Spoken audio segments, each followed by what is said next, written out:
আসসালামু আলাইকুম এভরিওয়ান। শর্টকাটভাবে বিকালের নাস্তার জন্য একটা পিঠার রেসিপি শেয়ার করছি। মাত্র একটা ডিম আর দুধ দিয়ে মজাদার পিঠার রেসিপি শেয়ার করছি। একটা ডিম ভেঙে নিয়েছি, স্বাদ মতো লবণ দিয়েছি, দিয়ে দিচ্ছি পরিমাণ মতো চিনি, দিয়ে ভালো করে মিশিয়ে নেব। চিনিটা গলে গেলে এখানে দিয়ে দেব তরল দুধ। দুধটা দিয়ে আবার ভালো করে মিশিয়ে নেব। মেশানো হয়ে গেলে অল্প অল্প করে চাউলের গুঁড়ি দিয়ে মিশিয়ে নেব।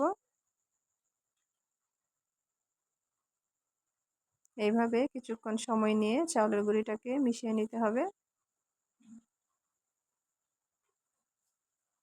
মেশানো হয়ে গেলে দিয়ে দেব রান্নার সাদা তেল অল্প পরিমাণ, দিয়ে ভালো করে আবারও মিশিয়ে নেব।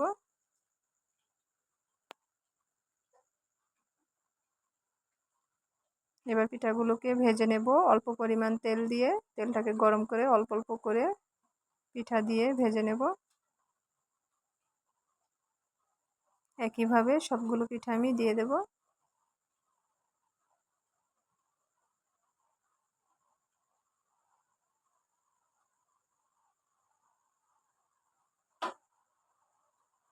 পিঠার দুইটা পাশ খুব ভালো করে ভেজে নিয়েছি, এবার আমি তুলে নেব।